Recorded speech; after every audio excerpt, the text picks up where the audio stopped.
So I'd like to call to the stage our panelists for this session. What we will be covering is a little discussion on infrastructure and connectivity for sustainable development. We have three very great speakers. First of all, I'd like to call Mr. Matthew Perkins, Economic Affairs Officer from UNESCAP, the Asia-Pacific regional entity for the UN based out of Bangkok. Matthew has had over 10 years of experience working on economic and development aspects of information technologies. And he is specialized in data analytics, data warehousing, and big data applications. He has worked pretty much all over the world. He's been in Beirut, and he's been in Germany, and he's now based out of Bangkok. Then I would like to call on Dr. Shah, Chairman Shah from the PTA. I don't think I need to introduce him. I think everyone here knows him quite well. And one thing that has struck me in working with Dr. Shah over the last couple of years is that he's a very dynamic and active gentleman, and he is always keen to see how we can move forward in the things that we do. And last but not least, Ms. Yoonee Jeong, based out of Singapore. She's Research Director at TPRC. She has worked at the intersection of technology and global ICT development for nearly 15 years and has had a career across many organizations, including EMC, Oxfam, the United Nations, and the World Bank. TPRC, I should also mention that TPRC has also been a partner of the Internet Society. We've done some studies and reports together, and we're currently doing one on the Central Asian +5 region, or what we call Central Asia +5, which includes Pakistan. So perhaps we'll talk a little bit about that as well today in this session. So, what I had mentioned earlier when I was doing my welcome speech, the fact is that without connectivity and access, really, we can't really get anywhere. I think we have three very interesting panelists here. We've got Dr. Shah, of course, who's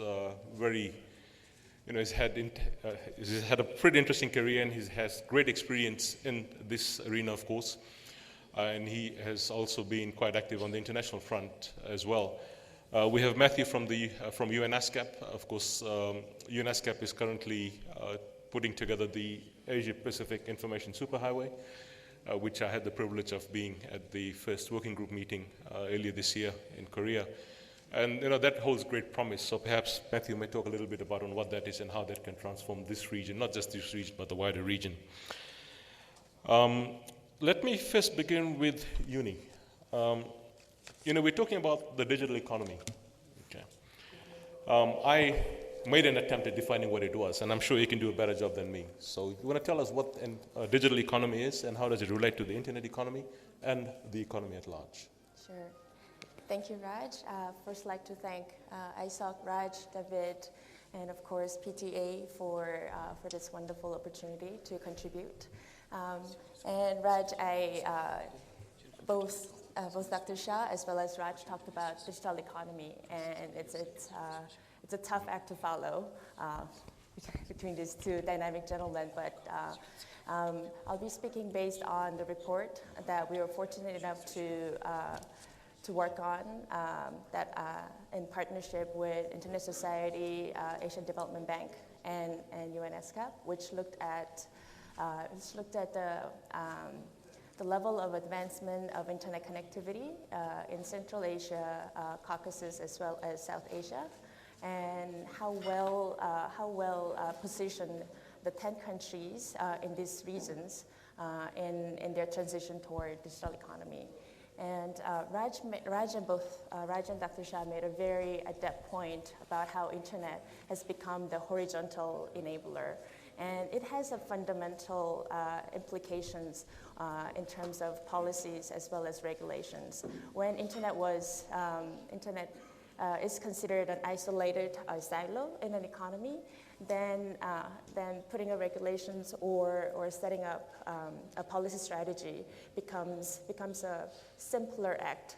But internet has pervasively diffused throughout the economy as well throughout the economy, especially through traditionally heavily regulated industries such as finance, transportation, logistics, or trade, just to mention a few, then it has a profound implications.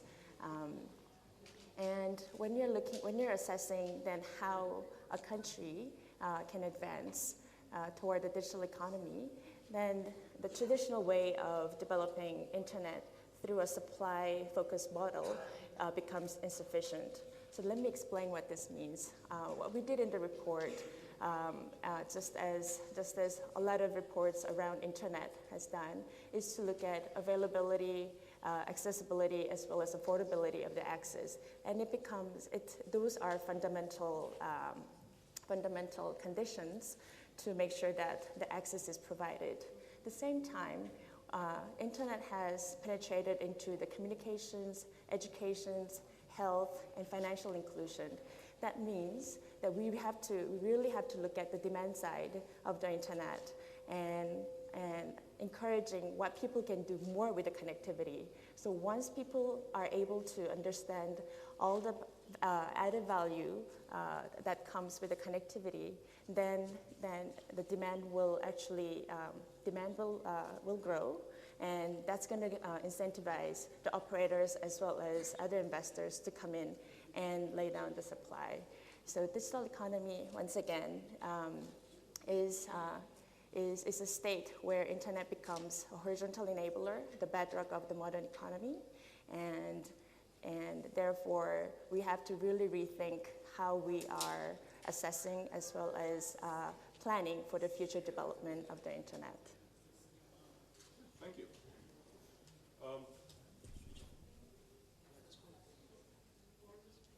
Looks like I've lost the mic, so let me just stand up here to sort this out. Hello. Okay, so Matthew, if we could move to you. The United Nations, of course, has currently been working on moving from the MDGs to the SDGs, the Millennium Development Goals to the Sustainable Development Goals, which, of course, I think is an interesting way to. The MDGs, I think, we're more focused on the developing countries, and I think what we see with the SDGs, it's become a bit more wider in its scope, and it's not just about basic development indicators, but it's also about how we will sustain ourselves into the future, both the developed and the developing world. From that perspective, how do you see Pakistan in particular doing what it needs to, what does it need to do to move towards a digital economy and to build up towards this SDGs targets and goals which are being which will soon be adopted, I suppose is the word I could use. Yes, thanks very much for that. I'm glad to start with the Sustainable Development Goals, because one of the things that those really highlight is the importance of reducing inequality on a global scale. And one of the things that the United Nations is very concerned about in the Asia-Pacific region is the scope of the digital divide that we have. We know that access to ICT is a very important enabler for economic growth and helping countries develop. And particularly in Pakistan, the opportunities that the internet can provide are very significant. Right now we have a lower internet penetration than we want to see. There are cost barriers, performance barriers to having that access. How about that? Is that better? So at UNESCAP, we are promoting the Asia-Pacific Information Superhighway program, which consists of 4 main components that are targeting reducing the digital divide. Promoting infrastructure synergies, the deployment of enhanced fiber optic backbone components with electrical power projects, highway and railway agreements to increase the supply of bandwidth on a per capita basis in the area.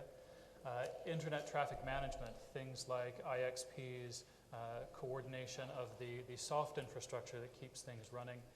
Universal access, ensuring that connectivity is available even to rural and marginalized areas of society, and as well e-resilience. We've seen this emerging very strongly in the SDGs, this focus on the need to have resilient networks that perform well, that let us plug into the global economy and promote development. In that regard, we also feel it's very important to keep an eye on the gender aspects of the digital divide to make sure that everyone has a voice and a seat at the table in planning this resource and how we can move forward in promoting internet access and economic development in the region. And we would certainly hope that in meetings and forums like these, that everyone would have a seat at the table and be able to participate in that, the shared governance of that important common resource. So that's how we see things going forward. Okay. So I think this is perfect timing to bring in Dr. Shah. with perhaps not just the Pakistan perspective, I think, since he's been quite involved in APT as well, which is our regional policy think tank and multilateral organization as well, sir. So perhaps you could share some thoughts on where you see Pakistan fitting into this, but as well, perhaps its role in the region as well. Okay, thank you, Raj. First of all, I mean, as I mentioned in my opening speech, the basic connectivity that we now consider is that of broadband. When we talk about connectivity, we mean broadband access to the internet.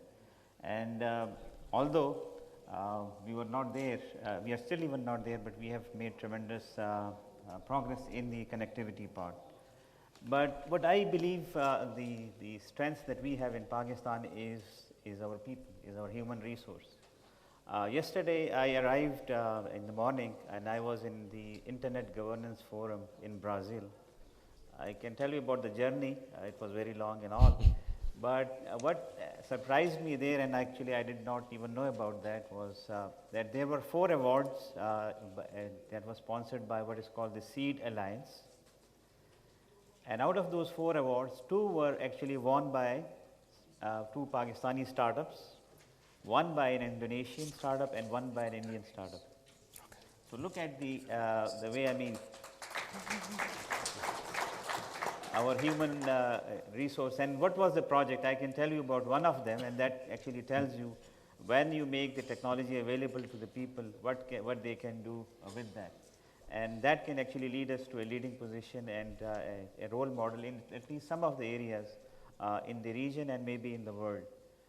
In Pakistan, and those of you who are from this country would know, if you go to a medical university or a school, you will see that there are lots of girl students. But when you go to the hospitals, you see fewer female doctors. So where do all the female doctors go? They get married and they stay home. So what they did was, one of the girls who herself is a doctor, she established a clinic which has a broadband connectivity, and she linked up with all these doctors who were otherwise staying at home, and she started with the e-clinics. She would connect those doctors through broadband connectivity. The patient would come, she would be examined remotely. She only placed a nurse in the clinic.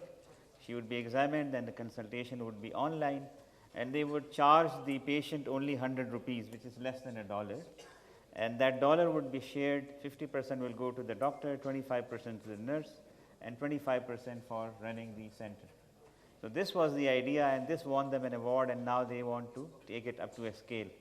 I personally offered them help. We have a home in our village. I said, we'll sponsor the broadband connectivity. I will also give you a place, and you can start it in our house in my village. But you can see the ideas that our young generation can think of here. And within these audience, I can say at least one person, and there may be more, who have won awards at the international level, ITU awards. I think she's sitting here, Iram Tariq Bhatti. I couldn't see Shahriyar, but that's the other recipient of the award. So our main strength is our human resource. You just need to give them the technology, and they will come up with ideas like these. And that can basically take us to the region also, where the region can learn from Pakistan, as I just gave you an example of the 2 awards. So that's basically what I believe, that although we are still below the international level in the connectivity, we are slowly getting in there, and for that I mentioned in my speech also, the opening speech, that we need the participation of each and every stakeholder, that is the government, the civil society, the media, our people, PTA, all the ministries, and so that we need to work on. But then once we have that, then our human resource, our young people can take it to new heights. Dr. Shah mentioned the Seed Alliance, so I will take that opportunity to do a shameless plug for the Internet Society. The Internet Society has been a founding partner of the 3 regional programs that form the Seed Alliance. The Asia Pacific part is called the ISIF, Information Society Innovation Fund. So we've been working on that for a couple of years now with various other partners from the internet community. And what that does, of course, is provides funding support Could we ask the people on this corner here to be a bit quiet? Naveed, could you please tone down? What the information, the ISIF fund does, of course, is that it provides funding support for some interesting projects, which Dr. Shah, of course, just talked about. And we've, I think, awarded a couple in Pakistan, actually, over the last couple of years. The Internet Society has also announced a new agreement with the Seed Alliance, where we will be providing some additional funding to all 3 regions that we work in with the Seed Alliance. So again, I'd encourage people from Pakistan to apply. On the topic of youth, I should mention, we also have what's called the Internet Engineering Task Force, which does the protocols and standards on which the Internet runs, the technical standards. An interesting statistic that we have is that out of the Asia-Pacific region, by far the most people who've got fellowships to the ITF have actually been from Pakistan. We've had people from NUST, from LUMS, and a few other institutions, and some of them have had multiple opportunities in terms of fellowship. So, you know, the potential, and I will absolutely agree with Dr. Shah, there's great potential here, but we need to be able to harness that potential further. And of course, organizations like myself are trying to do what we can, but then there also has to be some commitment by the local community as well to ensure that people from Pakistan are able to go to these international fora, be it for standards development, be it for policy discussions, and not just government and big business. It needs to be a wider community that has the opportunity to go, because remember, we keep on saying it's multiple stakeholders that will work together to make all this happen. So one of the things that our current report that we've been working on, so as I said, it's Central Asia plus 5. So Yoonee, you want to rattle off all the countries because I keep on forgetting? Sure. Let me see if I get them all right. So we're focusing on Afghanistan, Armenia, Azerbaijan. Move on to Kazakhstan, Kyrgyzstan. Sorry, I forgot Georgia. Tajikistan, Uzbekistan, of course, Pakistan. I think that's about 10, I think. So the interesting thing that we found from that, as we've been, the report will release later this year. And of course, I should also say that UNESCAP is a partner to that report, as well as the Asian Development Bank. So it's a joint effort between UNESCAP, ADB, and ISOC. So for me, one of the interesting things that came out of the preliminary report we have at the moment is the fact that Pakistan itself is in a very interesting geographic position. If you look at the Central Asian countries, most of them are landlocked. In other words, they don't have access to the sea, they don't have a coastline. Pakistan does. Now, one of the things that we often hear when we talk about connectivity and infrastructure is that you need to have redundant links in and out of the country. You can't be just reliant on one link or 2 links, because that will ultimately become a point of failure. Cable gets cut, something happens at that site, so there's always a risk there. So multiple redundant links going in and out of the country, of course, is a good thing. And I think the international community has been stressing that for quite a while. The way Pakistan is placed geographically, you can become the natural southern route for the Central Asian countries. In other words, to provide transit going into Central Asia. Now, just take a moment to think what that could do to Pakistan itself. One of the great transit providers in the Asia-Pacific region, in fact, there's 2 great ones. One is Singapore, which is where our office is, and the other one is Hong Kong. And there's others as well. But Singapore and Hong Kong are very well connected. You will also notice, because they're well connected in terms of providing international bandwidth, they're also very well connected internally inside the country. Because there's so much capacity coming into the country, the whole cost structure keeps on reducing, because if the cables is coming in and passing out again, the capacity is always there. And taking a little bit of that becomes far more cheaper than trying to pull a new cable just to provide connectivity to an economy. So here, Dr. Shah, I think we have a great opportunity with Pakistan if we can, or if Pakistan can become the natural southern route to the Central Asian states. And it's not just about internet connectivity and telecom connectivity, of course. There's also goods and services, general goods and services, for which you can also become the natural route for parts of the Central Asian countries. However, I should also mention, the window of opportunity Pakistan has in that regard is actually quite small. And the reason for that is, there's another country close by to you which has even better access to the Central Asian market, and that's Iran. They have a bigger coastline and they have more Central Asian countries on their borders. if you don't get in quickly enough and ensure that the agreements at the government-to-government level and at the provider level are finalized, Iran has been progressing quite a bit in recent times, and the international acceptance has been increasing rapidly. So I think you will suddenly see Iran will start to rise as becoming an alternative provider of transit to the Central Asian states. So here's a challenge to Pakistan. What can you do to ensure that you get that business and it doesn't go to some other country? Matthew, do you want to talk about the Asia-Pacific super information highway in particular? I always muddle that up. I'll sort of talk a little bit about this National Southern Route, but there's other parts of that initiative, that project, that I think holds great promise for this region as a whole. So maybe if you could just expand a little bit more on what it is and where you see it going into the future. Sure, definitely. I'd be very happy to do that.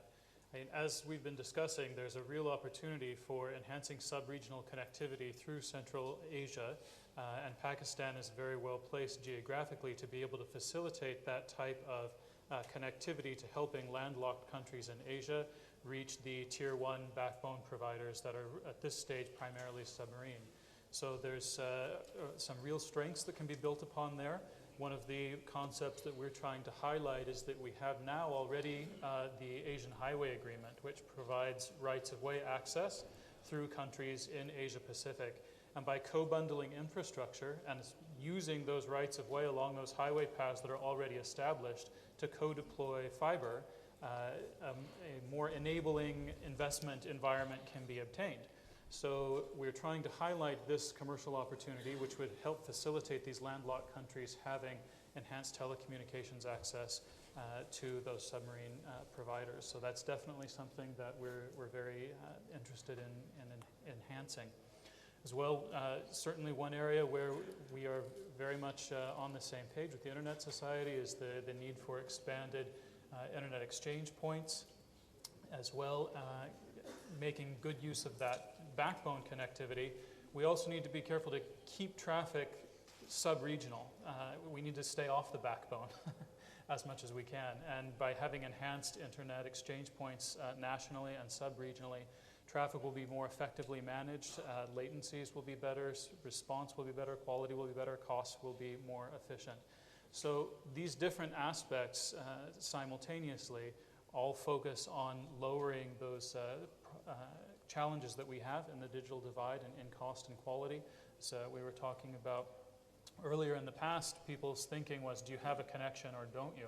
Whereas in the present, we know that things like packet loss, responsiveness, upload and download speeds, we really need to take a look at what kind of connectivity is being delivered. And these sorts of tools will help us not only roll out access, but have that be meaningful, cost-effective, efficient access that people can really use to compete on the global scheme. So that's where the Asia-Pacific Information Superhighway really comes in. And and just to sort of echo that again, I think it holds great promise for this region in particular on what we could achieve out of that. If we get it completely correct, of course, in the manner that we wish to do so. So talking about all the great opportunities we have is always a good thing, but there's always some challenges that are also facing us. Yoonee, shall we talk a little bit about some of the challenges facing the Central Asian +5 and maybe Pakistan in particular from that perspective? And I think we've highlighted some of those in the upcoming report, and maybe you could just briefly touch on that. Sure. So Central Asia +5, when you looked at this region compared to other regions, fall behind in terms of internet penetrations. And there are a few reasons why that we have identified in the report. First, one of which is rather obvious, and both Matthew and Raj has touched upon it. The bandwidth, international bandwidth coming into the region itself is very limited compared to other regions. When you looked at the Central +5, these 10 countries, only 2 countries had international bandwidth more than 250 gigabit per second. That's Kazakhstan and Pakistan.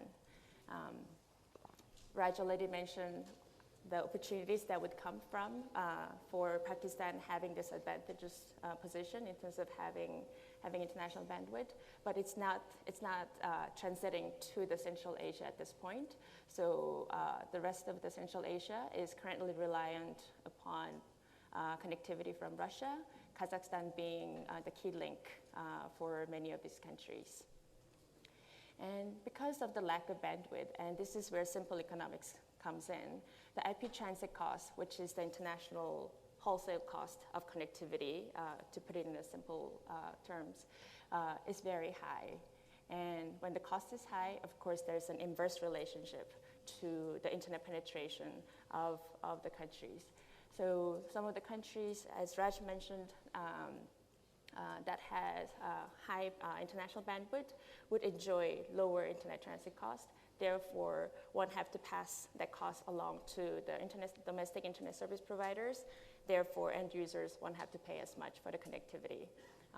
But some countries would have to pay at times 100 times more than some of the better connected countries in the region, just to be able to buy wholesale connectivity to the region. And as Dr. Shah and Raj mentioned, Central Asia Plus 5 lacks carrier-neutral IXPs. So IXP's importance, as Matthias mentioned, it cannot be overrated. Its role in economizing connections as well as managing traffic is very important for the improvement of the internet ecosystem. Pakistan is a very good example and almost an exception in the region for moving actively toward establishing a carrier-neutral IXPs. But in other countries, there is a lot of work to be done in that regard. So these are some of the key challenges that Central Plus 5 faces.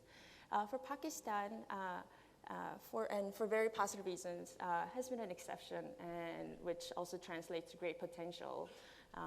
But Pakistan itself has few challenges that we observed through our report, and one of which is what I would call institutional factors. Pakistan is a very market-driven country when it comes to mobile development, and that's evident in its recent growth in 3G, 4G take-up.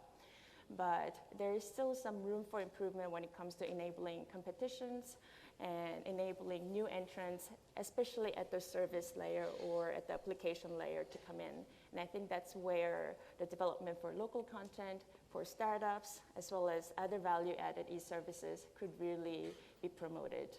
And therefore, also related to the point about internet being the horizontal enabler, if you're starting to, if government makes certain moves that would make internet connectivity expensive, and there could be a lot of ways for this to happen, it actually means that you're undermining, the government is inadvertently undermining all the other value-add services that could be delivered through internet. So now we are seeing positive development in health, in education, in financial inclusion. Therefore, when it comes to things like tax or anti-competitive factors that may be still existent in the market, I think that government has very important considerations to make sure that internet connectivity stays affordable, because it is the bedrock of the economy, and this is how Pakistan will move towards the digital economy. So Dr. Shah, would you like to offer some comments on what you've heard from, I'm sure you are aware of all this in any case, but perhaps for the benefit of the audience and perhaps in some. Yes, you are right. I have also actually looked at this connectivity issue with Central Asia, and if you just look at their connectivity, the bandwidth that they have, Afghanistan, for example, has less than 30 gigabits per second international connectivity. Pakistan installed capacity at this point in time in the submarine cables is 550 gigabits per second, and there are plans to take it further in the next 2-3 years to several terabits per second. And if you look beyond Afghanistan, we have even lower bandwidths that they have, like in the range of 10 gigabits per second, in some cases 5. And if you look at the neighbors of Afghanistan, you have Uzbekistan, very low connectivity. Then you have Tajikistan, again with very low connectivity. But the main factor in connecting these countries through Pakistan had been, first of all, our policy, and secondly, the situation in Afghanistan, not only from the security standpoint, but from the point of view of their fiber optic connectivity within the country. That was they didn't have, at least in the past, very liberal policies on the laying of the fiber optic cable, like allowing private entities to own fiber optic, but they have now relaxed that, and there is much connectivity there now within the country at least. However, the prices are still very high. One of the colleagues from Afghanistan who was there at IGF, he mentioned that for a 1 megabits per second connectivity, 2 megabits per second connectivity dedicated, they have to pay $300 a month. So the prices there are extremely high, and the main connectivity that is there is through Pakistan and somewhat through Iran for them. And that is the area where we actually need to work on, because now the time is right. We can offer Afghanistan the connectivity because we have our, and this is what I was talking to one of our long distance international companies, Wajahazi Shan here also, that we also need to go into these areas. Currently, I believe there are only 2 LDIs who are providing connectivity. They may have increased over a period of time, but at least the last I had known were 2 providing connectivity to Afghanistan. That has to be strengthened. It has to be increased to several tens of, maybe hundreds of gigabits per second once we enhance ours. That internet exchange point that we are having, and that's one part that we need to do as far as the Central Asian connectivity is concerned. That now the time is right. Afghanistan now has laid some fiber, and they can also connect the countries for us, so we can give them the transit from this side. Change of policy, maybe Ministry of IT is here. They can expedite that also. And then the second part is related to the IXP that was mentioned here.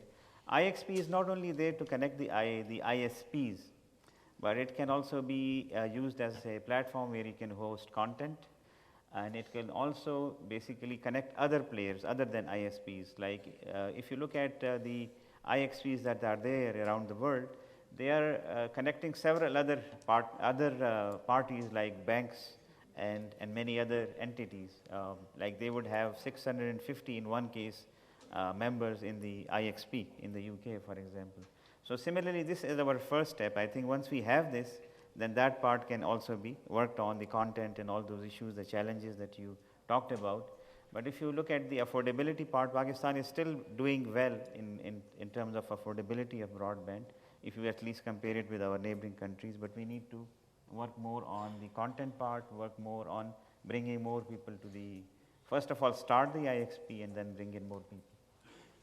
And I would echo that as well. The IXPs, I think, in today's environment, as far as the internet is concerned, it's critical infrastructure. If you don't have a functioning, and I should emphasize a neutral IXP. I mean, there are IXPs that are not neutral, and the problem with that is that people don't really want to connect because it becomes a commercial issue for them.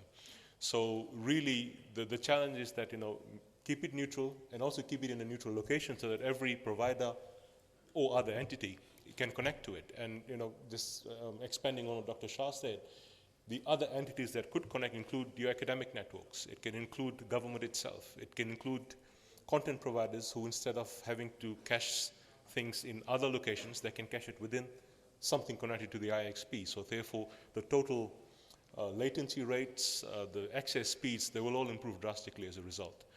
And then we look forward to working with PTA and other partners, of course, to try and see how we can have this neutral IXP set up. And I would imagine, Dr. Shah, that we would probably need a couple of points of presence across Pakistan in terms of that, the IXPs. Yeah.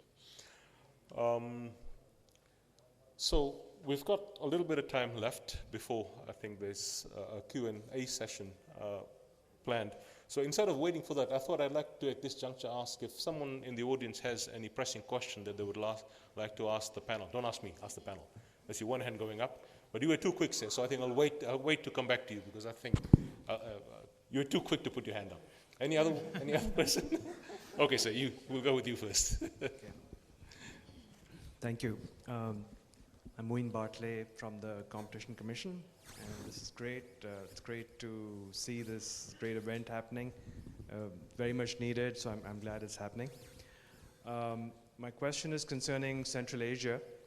I'm curious to know, so there's a big opportunity to play a role in connecting Central Asia. So has this conversation started? What point are we at? I mean, are we talking to them concerning this? What stage are things at with Central Asia? Pakistan playing a role in connecting Central Asia. So I think that'll fall to Dr. Shah. I mean, we do have connection with Afghanistan. That's the starting point, because when we want to connect to Central Asia, we have to pass through Afghanistan. We cannot pass, we cannot go there directly. Although there is a small patch, if you remember, if you see the map, but still I think a 1.5 kilometer portion is there between us and Tajikistan, and that's a very hilly area. Right now we are connected to Afghanistan from this Landi Kotal area and then through Chaman also. But these are primarily for bilateral traffic, not for transit traffic, although some transit traffic may be handled also, because we don't have a clear-cut policy at this particular point in time related to transit traffic. Even the policy that we had on bilateral was suspended for a very long time by the Ministry of IT, and there is a history to that also. Actually, I mean, this thing has been going on mostly for bilateral, because transit traffic has been kind of not there, even it's not officially there yet. So we need to, first of all, as I said, we need to have the policy, clear policy, and I'm also glad to report that the new telecom policy has a clause on, in that regarding the transit traffic. So that will be the starting point. And then in the meantime though, we can always strengthen the connectivity that we already have with Afghanistan. That will be the key. The second channel, as I told you, was the security was of course there, but then within Afghanistan the laying of fiber optic cable and the policies related to laying the fiber optic cable. So these were all the challenges. Now things are converging, so we can actually take this opportunity and connect not only Afghanistan but beyond also, because all the countries, the neighboring countries of Afghanistan, have even lower speed connectivity than Afghanistan itself, because they are relying on very expensive connectivity from Russia all the way passing through the different countries and reaching them. And this can be a very good opportunity to actually realize that. So we need to start. From our end, we need the policy, the operators taking the initiative. Afghanistan, they need to figure out their internal fiber optic laying system and the ownership, and then we can go from there. So I think I would add to that there's some government-to-government level discussions I think need to happen for this. You want to comment on this? Yeah, just very briefly to attend to that, just like to point out that in September we had our working group on the Asia-Pacific Information Superhighway, and I'd just like to praise Pakistan's role in that. Played a very key enabling role, and that's very much on the axis of how to use those international agreements to facilitate these fiber optic projects, to put in those missing links to facilitate that connectivity. So Pakistan's really had a positive role to play in that particular area. Yeah, great. Sir?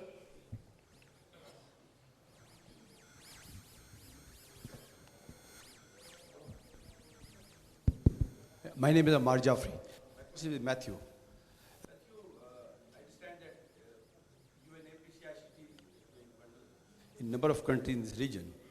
The last example is Iran, where they have translated their content into English content into it. So I personally feel we have got all the required components of development. We have the best infrastructure, we have the best manpower, we have the best environment, enabling environment. I personally feel the real content is the impediment where we cannot go far. And Raj rightly pointed out that we have to engage the communities, we have to engage the universities, the students, the telecom sector, the government. But I find, personally I feel there's a disconnect between all the entities.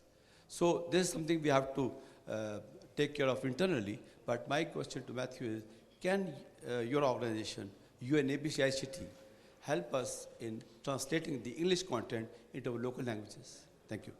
Okay. So I should just mention. Yeah, no, that's well,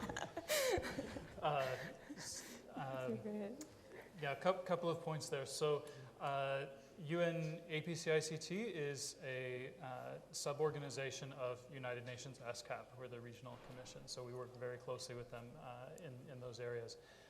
Definitely, you've really put your hand on the importance of relevant content. That's a major factor. Jeonnie had spoken earlier about these interrelating cost and quality and demand and supply factors that all come together for that.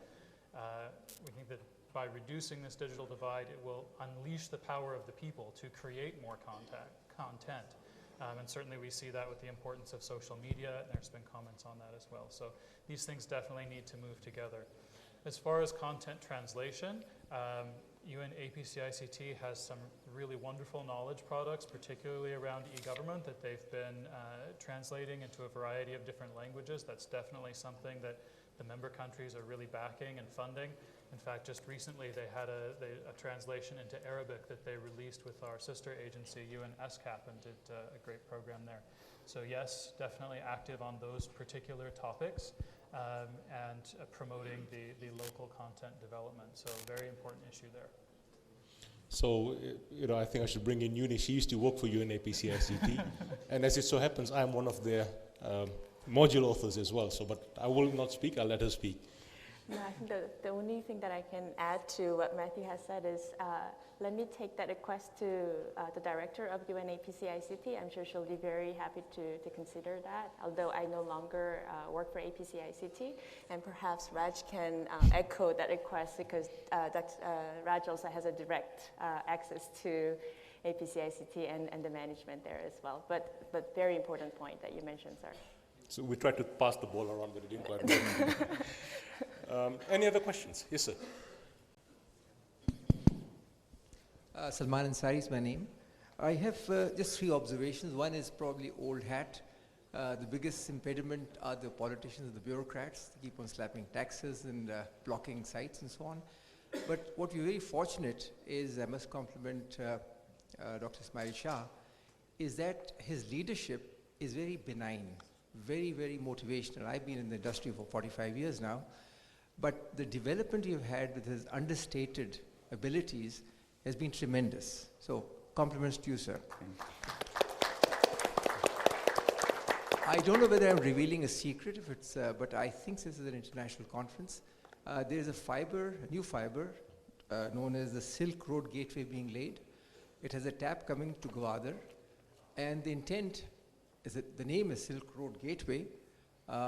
The intent is to be able to engage with Iran and bring in multi-terabytes in and transit it through Iran and take it up on the RCD highway and up north, which will be probably the most logical way of taking it. So that's the second point that I thought is in the pipeline. In the next 1 year, this fiber will be active. It's going to terminate in Karachi and in Gwadar. And the third part is a bit of concern about the connectivity in Pakistan. Competition is terrific, and because of that, we've got low prices, we've got 3G, 4G coming up, pretty spotty some places, but it's coming up pretty well. When you go to the website of PTA, you see a lot of dots in the rural areas, but these dots translate to dots which probably are running on DSL.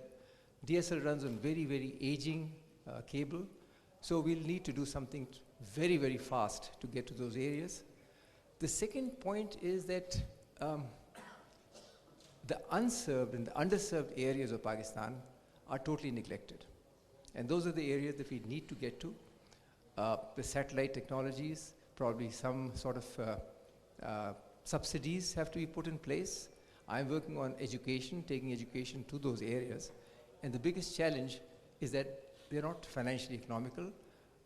Education through 3G, currently because of the bandwidth they have, is not sustainable, video conferencing and so on. And if you really want to do telemedicine, telehealth in the areas who really need it, I think the PTA has to think out of the box and invite people, probably engage with the government and the politicians to be able to enable this so that Pakistan can really develop. Thank you. Thank you. So do you want to respond to any of that? I think there are more Yes. More comments then. First of all, thank you very much. I think usually Salman Ansari Sahib is quite critical of things, but it's very good to know that he is appreciating the efforts of PTA. So thank you very much for that. And we actually take that every criticism we take it positively, because that lets us improve our own performance. Regarding connectivity, I would agree with him. We're still not there. I admitted that. We are trying our best. For the rural areas, as you know, that the licensees, they pay 1.5% of their revenue into a fund, which is the Universal Service Fund. And recently some projects have been actually assigned, contracted out to different cellular mobile operators to provide these broadband services in the most remote areas of Pakistan, in Balochistan, and also in the Khyber Pakhtunkhwa area, in the Shangla area. That also involves some of the laying of the fiber. But I agree with you, we need to do more, we have to be more innovative. And as I said in the beginning, we are open to suggestions, and we can have consultations. If you have any good suggestion, we can actually have a look at. And as far as PTA is concerned, we have given out new licenses. You may have heard about some new satellite-based services that are there. Definitely there will be some areas in Pakistan, especially in Balochistan, which probably we will not be able to cover through the cellular telephony system, and probably the only solution would be satellite. And there are several initiatives that have been taken, but we can take more, and we can work together with all the relevant interested parties and stakeholders. So of course you are a very experienced person in this area, and we will be very happy to work on any suggestion that you may have. Anyone else? Thank you very much. I appreciate what all is going on, and quite informative. My name is Sajid Mumtaz Khan. I have a short question, not a long one. We have CBC coming up, which is on the way from China to Pakistan, and that could be a major gateway to IT as well, and to the data transfer. So are we thinking on that line also, that we can be connected and have the data transfer? Thank you. Again, I have to answer? Okay. Now I don't have any specific information on that, but what I have known about this project is that they are actually, communication is part of it. Although PTA has not been approached, we are trying to get the information from different sources. So I don't have the specific information, but what I have been told by unofficial sources is that they are planning to have some kind of communication facility available, including the fiber optic connectivity along these roads that are being built. But this is not official information, because we have not been invited to any of those meetings yet.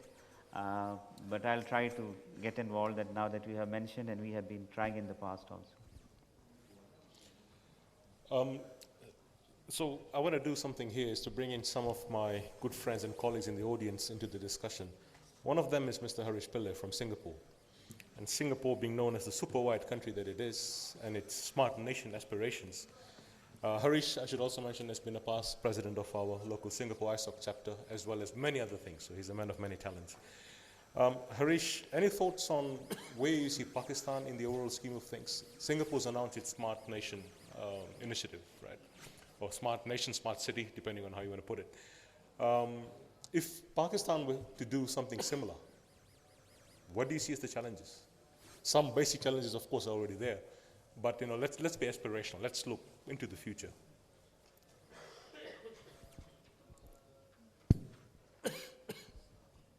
All right, thanks, Raj, for putting me on the spot. That's what friends are for, right? Well, that's what friends are for, yeah. Well, I think one of the key things to think about would be, in any kinds of infrastructure rollout, there has to be an element of longevity. When I say longevity, it means it has to be able to sustain itself over multiple periods of governmental rule.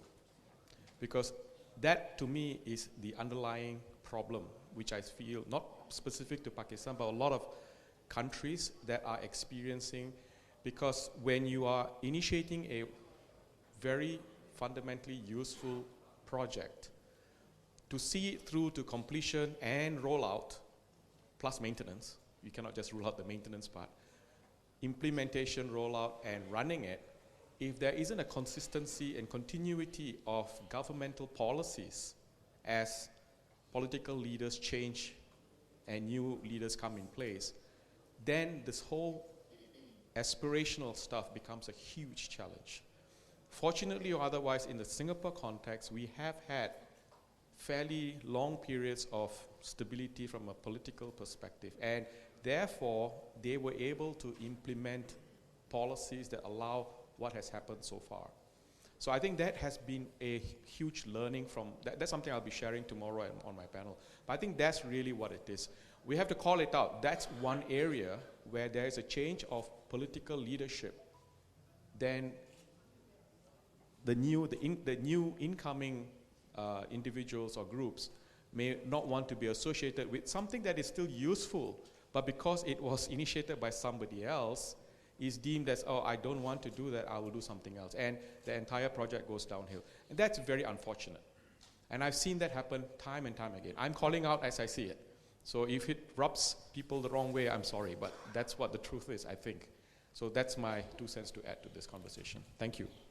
No, thanks for that. So I mean, in some discussions I had over the last couple of days, that also came, that floated up to the top as well, that there are issues, you know, when you have a sudden, well, let's say if you keep shifting the goalposts, you can never win.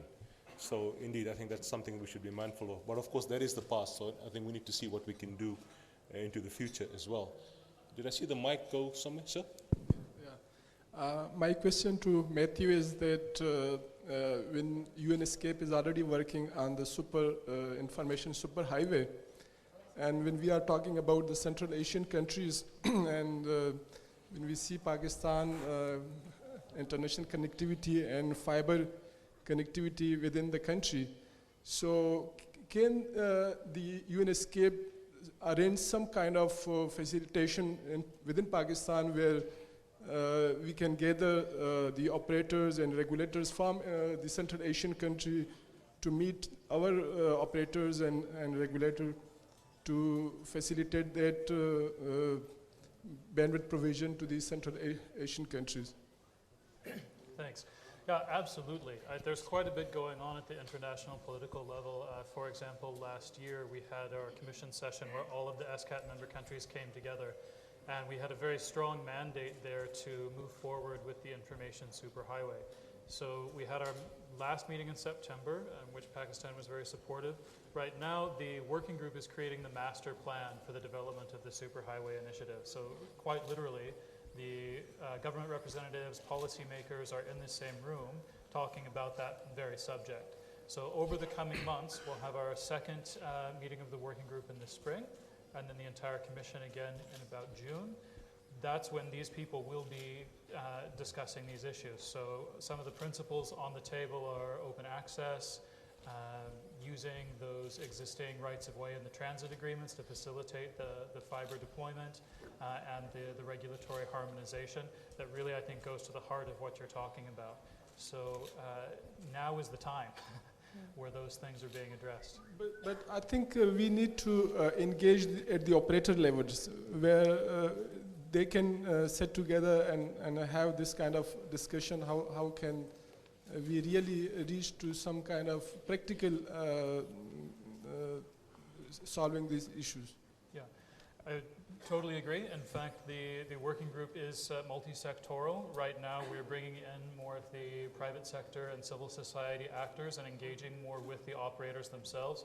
In fact, the first week of December, we're going to be participating in the Capacity Asia Conference in Bangkok, and Pacific Century CyberWorks and all those folks are going to be at the table there as well. So we are looking for more operator involvement. As an intergovernmental organization, we think we're a really good platform to bring in the governmental stakeholders and the private sector, the independent regulatory operators, and help get those people on the same page to promote these products and help have government be less of an obstacle and more of an enabler. Absolutely. So we will request a sub-working group level can have a meeting in Pakistan, and that we can bring this Central Asian people in Pakistan and take it further. We would be very enthusiastic to engage on that, absolutely. Okay. I saw another hand go up. Yes. Thanks. Helani Galpai from Learn Asia, think tank working in South Asia and Southeast Asia. Picking up on that point of institutions and continuity of policies, something we've been looking at is the Universal Service Fund in Pakistan, which has had its ups and downs over the years. Given the quantum of investment that's needed in Pakistan in terms of infrastructure deployment, backhaul or access networks, it seems the USF is woefully inadequate in terms of its disbursement rate, right? Cumulative aggregate disbursement being between 5 to 10%, year on year being maybe 35, 40% optimistically. What new ways can Pakistan spend its money and spend it usefully so that the infrastructure gap can be bridged? Because it's not just a Pakistan problem. India, many other countries have been at this for years and years without being able to disperse the money. So instead of putting Dr. Shah on the spot straight away, let's go to UNESCAP first. Okay, why not?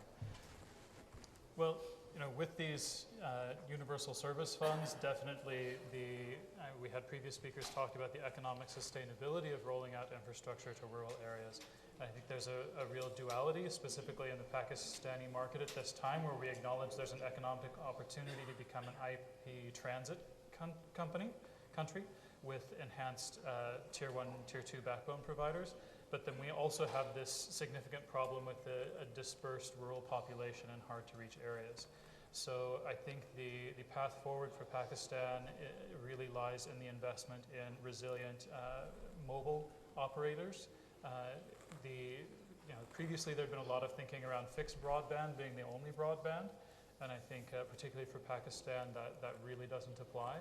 So increased spending in resilient wireless networks in these rural areas would be the place to emphasize at the consumer level, while also taking advantage of the revenue generating opportunities of increased backbone footprint. So that's how we would see the connectivity landscape.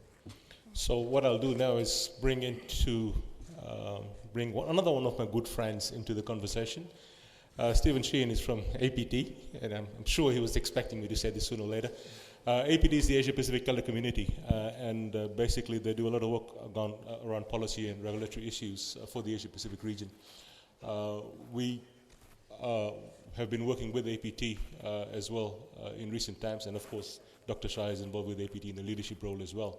And it so happens Stephen lives down the road from me back home in Australia. So Stephen, would you like to offer some comments on this perhaps? Yeah, sure. Look, one of the things that occurred to me listening to this panel discussion is around the concept of the digital economy.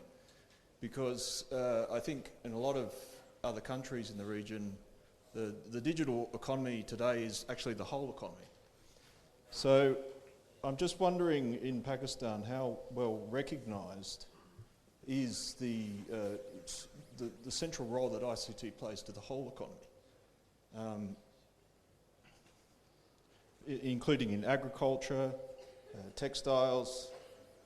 So maybe could I ask if the panellists could comment on just how well recognised ICT is to the economy in Pakistan? So I suppose, Dr. Shah, you're on the spot this time, right? Well, I think Raj asked you to help us. It was not to ask more questions. But anyway, I think we are still at as I said in my opening speech also, we are still in the same mentality. We are thinking about the internet as having something good to have. I'm not talking about the young people or the people who really are into the ICT sector, but at the government level and maybe at the society level where people have not been using the ICT for other than maybe just looking at the website or news. So we still, I think, lack that realization. Our economy is still not digital yet. That's why we are having these events to move towards that. But there are several several initiatives that have been taken, including the mobile banking, for example, that we are, I think, quite at a good stage as compared to other countries. And then other things are also coming up. You mentioned agriculture. There have been like individual projects here and there, and then there are several technology boards who have come up with different projects. But as a whole, in the federal government or even in some of the provincial governments, the true realization of ICT being the main digital economy, I believe is not there. We need to do some more work on that. The people who are here, sitting here, I think all of these people need to do more on that, to educate all those people who are at the level of decision making, to consider of ICT as something that can help in education, help in the economy, help in the financial services, health, education, and all kind of services that they are otherwise being offered through traditional means, and insufficiently. I mean, it's not offered in a very efficient manner through other means. So I think I heard there was someone from the Ministry of IT here. Would you care to comment, ma'am?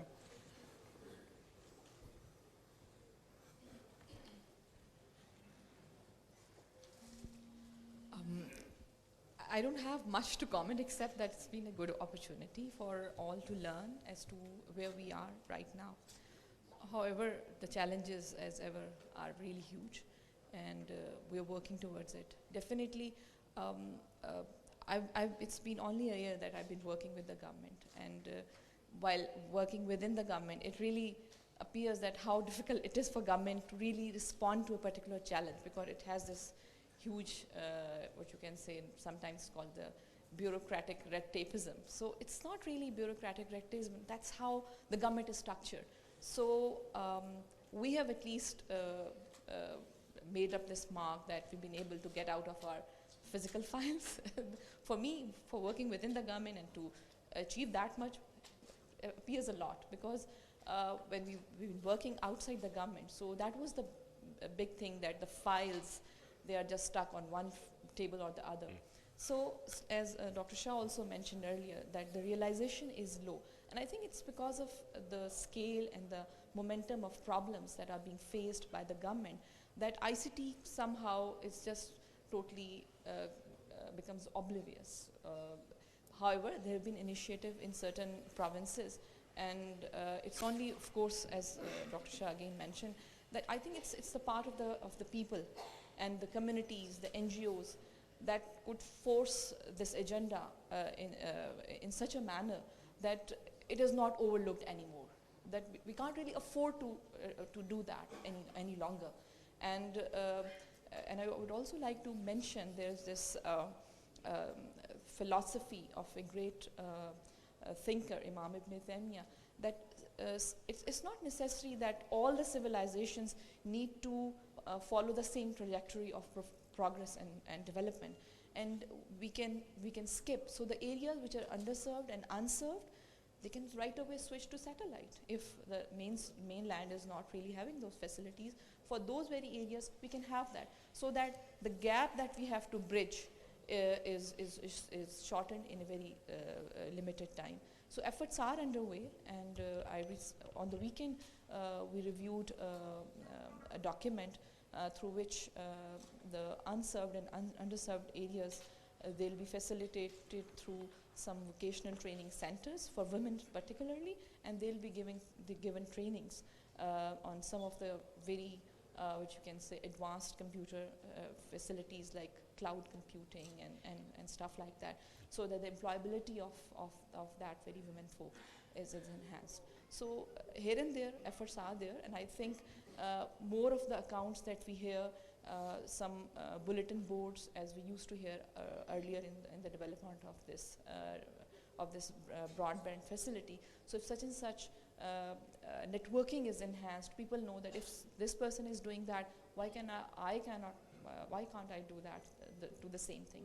So by echoing more and more of the success stories would give initiative and encouragement to so many other people who still might be thinking back at their home, yes, this can be done or that can be done. So definitely ministry is really alive to all the progress that is going on and the deficiencies that are really needed to meet. And Dr. Shah knows that we are there whenever something needs to be done, and we try to speed it up. Thank you. So I think, for me, the takeaway from your comments, ma'am, was that, you mentioned about using appropriate technology in areas where we don't have connectivity at the moment. So, and I think that's really important to keep in mind, that just because something works great somewhere doesn't mean it'll work great here as well. So appropriate technology, appropriate solutions, I think, is an important factor. Second thing, in terms of trying to answer Stephen's question, the fact that there seems to be a slightly ad hoc or haphazard recognition of what ICTs can do for the economy at large. And I think it really falls upon all of you in the room here to do that. I mean, you can't depend on PTA, you can't depend on the ministry on its own, et cetera, et cetera. Media needs to get involved, civil society needs to get involved, you as individuals need to get involved and help push the issue, and to recognize the role that ICTs can play. And you've got great best practice examples from around the world and around this region as well, which show you what ICTs can achieve for the whole economy and people at all levels, at all social and socioeconomic levels, of course. Matthew, did you want to? Yeah. I did, yeah. I just wanted to make a couple of points on the digital economy topic before we move on from that. Primarily to start out with just acknowledging the reality that ICTs do not have a uniformly and universally positive impact on job creation and industrial growth. There are many cases where it's in fact an exercise in creative destruction. So when we talk about the integration of ICTs into all aspects of a country's economy, in some cases this destroys some jobs and creates others.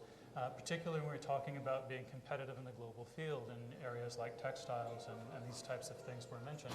If you have competitor countries that are successfully integrating ICTs into making those sectors more effective, even if that results in shrinking of that labor force sector of the economy, the competing countries will eventually be unable to keep pace with price and quality in those areas. So when we talk about the entrance into a fully digital economy, we need to keep in mind that some areas are going to shrink and some areas are going to grow, and that process can be quite painful, although there's really an opportunity there to facilitate that transition. So that's, I think, important to keep in mind. We've talked a lot about business cases for rural connectivity and cost-effective ICTs and things like this. And I want us to not just singularly focus on things like GDP impact and business cases for telecom services. We also have a human rights-based perspective, access to information, right to community involvement, political engagement, the development of social capital. There are a lot of holistic aspects here, some of which were mentioned in the opening, that make the extension of connectivity very compelling for the development of society as a whole in promotion of human rights and building a modern, healthy, competitive society. If we focus exclusively on what's being paid for that connection and how much revenue are you getting and a sort of telecom-centric perspective, we can lose track of some of those areas that really need investment for society to be able to progress and compete on the global stage. So I think those are some aspects of what the digital economy means that we should keep in mind. Okay, Yoonee, you were getting excited there on the... No, I'm excited. Matthew, I fully support your point about digital economy, but respectfully disagree on... I like it when panelists disagree. Go on. Respectfully disagree on the implications of digital economy, and it could be because we are a strong advocate of the concept of digital economy, so my points may be very well biased, but there will always be losers and winners, and when it comes to innovations and disruptions, and looking at disruptions and innovations from the government point of view, I think the point or the objective the government should have is really socioeconomic development. Therefore, if it's to safeguard interest of traditional industry and protecting their interests versus promoting innovations, new startups, and new ways of doing business or providing services, I think it may be a creative destruction that is worth pursuing. And that's really the concept of digital economy that our report is promoting. And I also wanted to point out the business case for rural connectivity. Business case sounds very had a call to me. And one thing that we promote in a report that I mentioned earlier, that I want to stress again, is the demand side stimulation. The operators in Pakistan had a great foresight in bidding for 3G and 4G, partly because of the potential of the population Pakistan has, but at the same time it was a foresight understanding that there is a latent demand for connectivity. And I think the moment, Pakistan already has a momentum. In order to sustain this momentum and growth and connect the rest of the 90% of the Pakistan, and I think the demand side stimulation, be it promoting more telecenters with telemedicine or virtual university that Pakistan is already very successful in, or financial inclusion through mobile money. I think these are the initiatives that will actually make the connectivity seem affordable, if not a critical part of day-to-day expense for rural community. So once we flipped that perspective, okay, these are the underserved people, therefore we actually have to provide connectivity, versus looking at them as a viable potential customer to drive that demand is I think it's a perspective worth having for countries like Pakistan. Okay, so at this juncture what I'll do, I'm going to call in another one of my good friends, Wisit Sawadikap, from ITU, the International Telecommunication Union. Of course, ITU, as I'm sure most of you are aware, is a UN agency which has been working on these sort of issues for a very long time. So, Wisit, would you perhaps like to offer some comments? Because I did not want us to finish this session without having you comment a little bit on all that you've heard so far. All right, thank you, Raj. Actually, I'm going to give very quick comments. Actually, I pick up very good points from many people here. And I'm really agree with the distinguished participant who's talk about the political leadership, and I think I will address this more in details this afternoon. I think this is very important, and when we are talking about the digital economy or e-government, I think the leadership and political agenda is really, really important. So what we are talking about is not about people or about politicians, but we are talking about mechanism. We are talking about platform, and that I will talk again in this afternoon. And also I pick up the point of the use of the USF.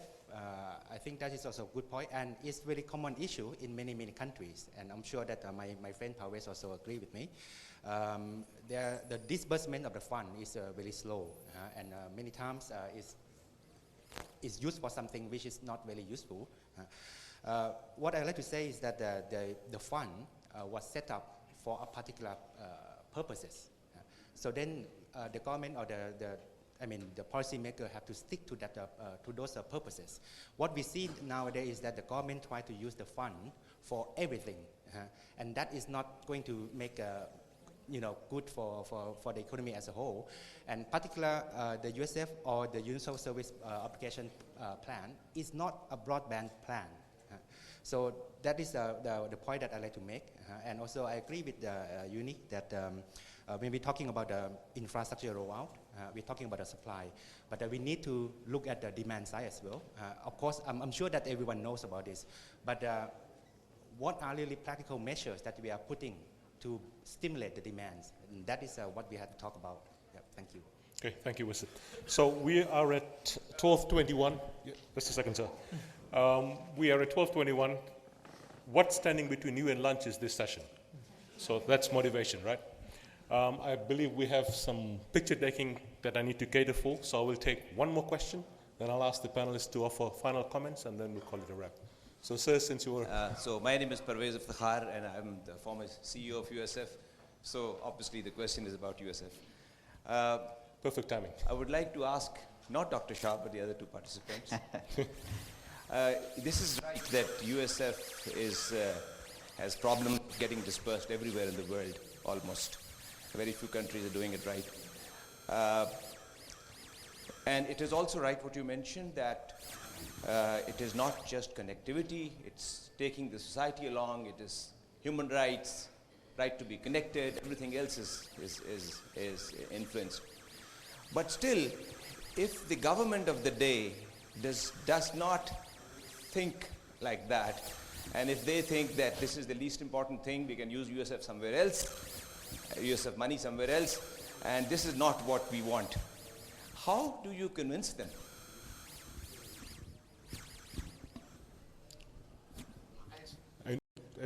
Would you like to answer that, sir? Yes, I'd like to help you out. Okay, good. So take the load off my panelists. Assalamu alaikum. My name is Adnan from Multinet, and I really appreciate what Pervez has brought up an issue. Yes, and the lady just also mentioned that USF is not being used else places. I think while we're talking about connectivity, I see a disconnect here on one issue. Approximately, we're shortage of approximately 26 to 28% deficit in electricity. 65% of our schools do not have electricity. However, the USF fiber is right going across from that school. In most of the places, I have to give credit to the USF that they did manage to give fiber projects out and encouraged industry to reach out there. But if there is no electricity, there is very little hope for things to be able to use the fiber for. So let's look at the flip side. Yes, USF funds are there, almost $1 billion shifted to something else. If I were the government and try to entice them, we would say, fine, let's use the $1 billion and commit another $5 billion for the next 6 years to build the Amir Basha Dam or whatever they can have cheap electricity. And as long as, I'm just saying, as long as the operators who are continuing to invest and willing to invest, and they have to pay almost 3 times for their diesel cost for all their towers and infrastructure that they have, they're having difficulty having that cost meet as well. So if there is a deficit of electricity, we are again being threatened that by 2018, the electricity deficit will be done. I'm saying threatened because in a very cautious manner, because I'm in Islamabad, I'm sorry, visiting from Karachi, I do feel threatened when I say something like that. But nevertheless, there is an issue. I think USF has done whatever it could do up to a certain time. Has fiber reached out to places in Balochistan? Yes, they can do still more. And that can continue, but even if you spend the entire USF funds, you'll have the infrastructure for whatever you can do for the unserved areas. Commercially, people have gone to cities and towns where there was commercial interest, but the operators have already gone there. For the unserved areas, I think it has to be a combination of investment in the social side, in the deficit of infrastructure for other things like electricity, health. In hospitals, we have 35% of the hospitals do not have electrical connectivities in the rural areas. In 65% of schools don't have electricity. So I'm not so sure. This is out of the box thinking maybe, but maybe that's an area where has that been done before anywhere else in the world? I'm not so sure. But we have to think out of the box to be able to utilize the use of funds judiciously, if I may say. So I think your point is very valid though, and I think, it's been mentioned in other forums around the world as well that, without electricity, nothing else is possible, really. When you start talking about a digital economy, if there's no power to run the machines and the equipment, it's not quite a digital economy, is it? Any of the panelists, Yoonee, you want to have a go at answering that? Sure. So I wouldn't claim to be a development expert and would not dare to comment on what development priority Pakistan would have. One thing that I would like to offer, and it's also coming from the report, and it's also a point that ESCAP strongly advocates, is around infrastructure sharing and co-deployment of critical infrastructure. So when it comes to deploying fiber optic, much of the cost is devoted to the civil works, ducting of the cables. Therefore, if the government can actually look at the needs holistically and find a way to synergize or co-deploy some of this critical infrastructure, then there may be a solution, may not be the solution, but a solution to what you're referring to. And that's a point that I just wanted to add. Matthew, any closing comments from you? Well, I definitely agree with Jeannie's point completely. One other aspect for consideration is that UNESCAP, ITU, other agencies are all very active in policy advocacy. So in areas where we have a disconnect between implementers and policymakers and regulators, we want to be able to help bring those points closer together. So in order to do that, we need to hear from people. Please don't hesitate to reach out. We very much want to engage. We have regular forums where we do interface with these different stakeholders. So that's something we care very much about. And I think in conjunction with the earlier points, that would really be the path forward there. As closing remarks, I would just want to emphasize that when we were talking earlier about the different creative destruction impacts of ICT, that I definitely agree that protectionism is not the answer. Investment in innovation and promoting the positive forward change is where we would see that being the path to go. Dr. Shah? Rather than my comments, Dr. Islam has been trying to ask a question. I'll give this time to him. Sure. Give him the mic. Thank you very much. In fact, partly my question has been hijacked by my friend sitting next to me. It was with respect to the overall, the role of ICTs in the overall economy. But I'm more interested in saying this. The two concepts, sustainable development and ICTs, are relatively new ones for the last 30, 40 years, not older ones. But actually, building sustainable ICTs is not the real goal. The real goal is the use of ICTs for overall sustainable development. And since I come from the rural area, the unfortunate part in this country is that despite the fact that different governments have been making efforts, different institutions have been making efforts to educate and sensitize the people about the importance of sustainable development, and still a lot is to be done. So my real question is, a PTA as a regulator, to what extent PTA is working in collaboration with the telecommunication operators to educate the people about the importance of sustainable development? And here I have in mind deforestation, reforestation, salination, and even the use of so many other things such as water resource, the packaging material, all these things. To what extent the operators are actually, what are they doing, to what extent they are actually investing in this effort, because ultimately they will benefit from this. Thank you. You see, if you look at PTA, I mean, as I said, we are the telecom sector regulator, and mostly what we have been doing in the past was issuing out licensing, checking the quality of service, checking the rollout, making sure that the operator pays the dues on time. So these were the kind of things that we have been doing in the past. However, what we realized is that the objective of all these things is to basically provide services to the people, as I said in the beginning also. And but these things are new. We are new to these areas. So we still need to do, I mean, there are so many areas that we need to work into. I mean, as many of the areas you pointed out, Adnan talked about the power sector, Parvez Iftikhar Sahab mentioned the USF, and so there are so many things that we need to work on, and these are some of the things that you just mentioned. Frankly speaking, about the deforestation and all, we had, as a regulator, I mean, as a person I have thought about it, but I have not thought about it as a regulator. But we are, as I said in the beginning, we are open to all these ideas, and we can even suggest, for example, what Adnan was saying and what Parvez Iftikhar Sahab was saying, that okay, we probably cannot spend the whole money, USF money, for power generation, building a dam, but the same thing can be done. For example, if you are having a BTS, so many BTSs in a certain area, they can also provide certain basic power to the local communities also. So there are always new ideas that will be open to, and we will work with all the stakeholders, all the people who have bright ideas. We will of course be there. One of the advantage that we have, and I was talking to the people yesterday, that if as an individual I want to collect so many people, probably I cannot.